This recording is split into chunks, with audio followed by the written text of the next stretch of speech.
నమస్తే ఫ్రెండ్స్, అందరికీ ఈరోజు మసాలా బెండకాయ కర్రీ చేశానండి. టేస్ట్ అయితే చాలా బాగుంది. ఒక్కసారి ట్రై చేయండి, మళ్ళీ మళ్ళీ చేయాలనుకుంటారు. అంత బాగుంది. టేస్ట్ అయితే చాలా ఈజీగా చేయొచ్చండి.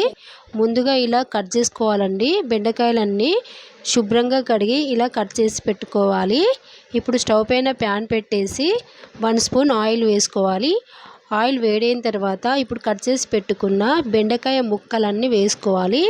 ఇలా మొత్తం వేసుకొని ఇప్పుడు చక్కగా కలుపుకోవాలి. స్టవ్ సిమ్లో పెట్టాలండి. స్టవ్ చిన్నగా పెడితేనే బెండకాయలంతా జిగురు మొత్తం పోయి మంచిగా ఉడికిపోతాయి. బెండకాయలు అయితే చూడండి, ఈ విధంగా జిగురు మొత్తం పోయి బెండకాయలన్నీ మంచిగా చక్కగా ఫ్రై అయ్యాయి. ఇప్పుడు ఒక ప్లేట్లో వేసుకోవాలండి. ఈ బెండకాయలను చాలా ఈజీగా చేయొచ్చండి. టేస్ట్ కూడా చాలా బాగుంది. ట్రై చేయండి ఫ్రెండ్స్. ఇలా ప్లేట్లో మొత్తం వేసుకోవాలండి. ఇప్పుడు ఈ ప్లేట్ పక్కకు పెట్టుకుందాం. ఇప్పుడు స్టవ్ ఆన్ చేసుకొని ప్యాన్ పెట్టుకొని 2 స్పూన్స్ ఆయిల్ వేసుకోవాలి. ఇలా ఆయిల్ వేడైన తర్వాత ఇప్పుడు కొంచెం జీలకర్ర, కొంచెం ఆవాలు వేసుకోవాలి. జీలకర్ర ఆవాలు కొంచెం వేగిన తర్వాత ఇప్పుడు 2 ఎండుమిర్చీలు వేసుకొని ఇలా ఫ్రై చేసుకోవాలి. ఇవి కొంచెం వేగిన తర్వాత కట్ చేసి పెట్టుకున్న 4 పచ్చిమిర్చీలు, కరివేపాకు వేసుకొని ఇవి కూడా చక్కగా ఫ్రై చేసుకోవాలండి. చూడండి ఫ్రెండ్స్, ఈ విధంగా ఇవి ఫ్రై అయిన తర్వాత ఇప్పుడు కట్ చేసి పెట్టుకున్న ఉల్లిపాయ ముక్కలు వేసుకోవాలండి. నేనైతే ఒక ఉల్లిగడ్డ వేసానండి. ఇలా చిన్నగా కట్ చేసి వేసుకొని ఇలా గోల్డెన్ బ్రౌన్ కలర్ వచ్చే వరకు ఇలా ఫ్రై చేసుకోవాలి.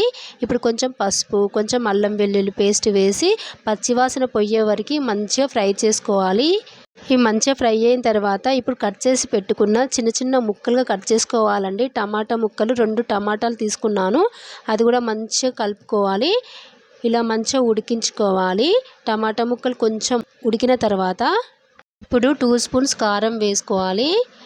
రుచికి సరిపడా సాల్ట్ వేసుకోవాలి. కొంచెం గరం మసాలా వేసుకోవాలండి. టేస్ట్ చాలా బాగుంటుంది. బెండకాయ మసాలా కర్రీ కాబట్టి మసాలా కంపల్సరీ వేసుకోవాలి. అందుకే బెండకాయ మసాలా కర్రీ అయిపోయింది ఈ కర్రీ అయితే. చూడండి, ఇలా చక్కగా ఫ్రై అయిన తర్వాత ఇప్పుడు 1 కప్పు పెరుగు వేసుకోవాలండి. తియ్యటి పెరుగు వేసుకుంటున్నాను. కొంచెం వాటర్ పోసి మంచిగా కలుపుకోవాలి.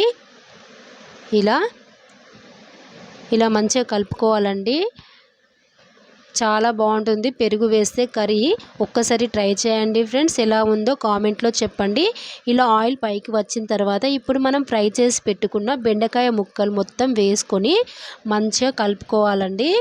చూడండి ఫ్రెండ్స్, ఈ విధంగా ఇలా చక్కగా ఫ్రై చేసుకోవాలి. బెండకాయలు మొత్తము మంచిగా సాఫ్ట్గా ఉడికిపోయాయి. మంచిగా కర్రీలో మంచిగా ఉడికిపోతాయండి.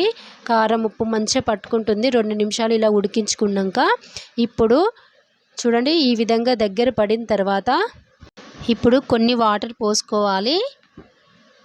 ఇలా వాటర్ పోసుకొని కలుపుకోవాలి. ఇప్పుడు 2 నిమిషాల పాటు ఉడికించుకుందాం ఆయిల్ పైకి వచ్చే వరకు. ఇలా ఆయిల్ పైకి వచ్చిన తర్వాత చివరిగా కొత్తిమీర వేసుకోవాలండి.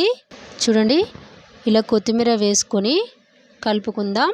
ఈ మసాలా బెండకాయ కర్రీ చపాతీలోకి, రైస్లోకి చాలా బాగుంటుంది ఫ్రెండ్స్. పూరీలోకి కూడా చాలా బాగుంటుంది. ట్రై చేయండి. అంతేనండి, బెండకాయ మసాలా కర్రీ టేస్ట్ అయితే చాలా బాగుంది. ట్రై చేయండి ఫ్రెండ్స్, మీకు నచ్చుతుంది.